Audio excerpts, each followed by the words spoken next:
कि बहुत बुरी स्थिति में है। बहुजन समाज में आप लोग नज़र उठा के देख लीजिए, एक भी नेता नहीं है जो कि आपकी बात कहीं रख सके।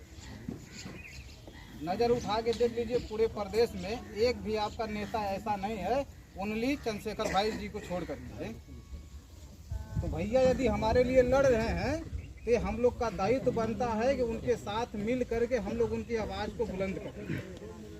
ठीक, हम लोग एकजुट होकर के उनकी आवाज़ों को मजबूत करें, तभी जाकर के हम लोग का भी संगठन में मजबूत होगा।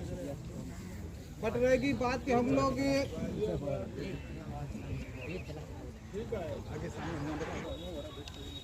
कि हमारे माननीय चंद्रशेखर जी ने जो नगीना से अभी संसद बंद करके वो संसद में दहाड़ रहे हैं, वैसे चंद्रशेखर हम चाहते हैं कि हर गांव में एक पैदा हो।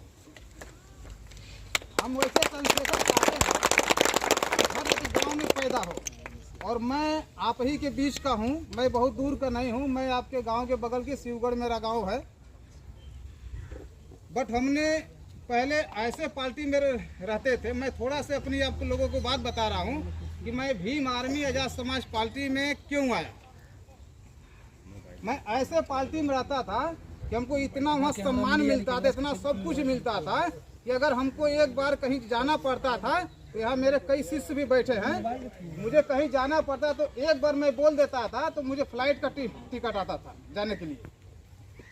और जिसका ये चंदौली जिला में टिकट कटता था वो व्यक्ति हमारे यहाँ आता था।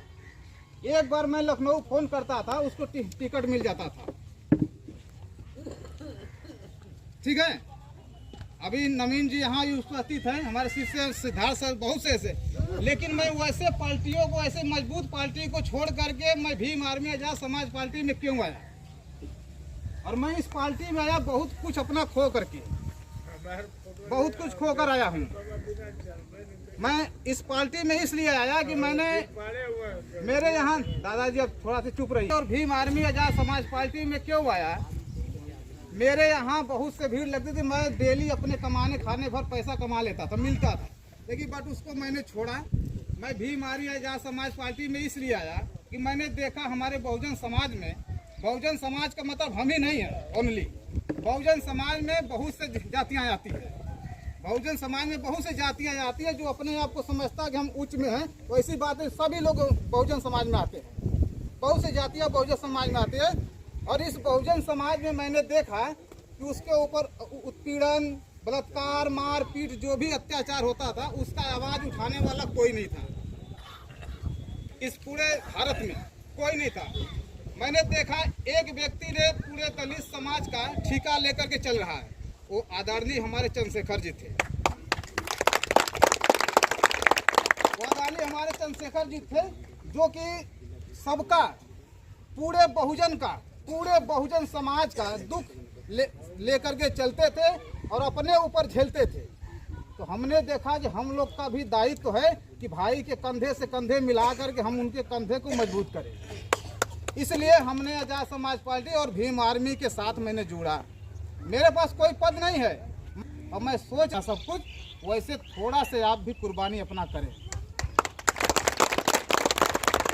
जब थोड़ा से आप कुर्बानी करेंगे, अगर आपके दुख में मैं आंसू बहाता हूँ, आपके संकट में मैं खड़ा होता हूँ, आपके लिए लाठी खाता हूँ, आपके लिए मैं थाना फौजदारी झेलता हूँ, तो आपका दायित्व तो बनता है कि हमारे साथ सिर्फ एक कदम आप चलें। और जिस दिन एक कदम आप चलेंगे, इस देश का हुक्मरान आपको बना दिया जाएगा। सिर्फ एक कदम आप हमारे साथ चलें। नया घर गिर रहा है तो पुराना घर गिरा, तो नया घर में अपने एक महीने जाने का रास्ता मेरा खुला है। तो मेरे पास घर इतनी है, मुझे दूसरों के घर में जाने की आवश्यकता नहीं है। हमें सम्मान मिलेगा अपने घर में। तो हम चाहते हैं कि हम अपने घर में ही रहें।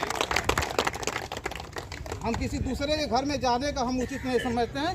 मैं यही अपनी बाणी को समाप्त करता हूँ। जय भीम, जय भारत, जय संविधान।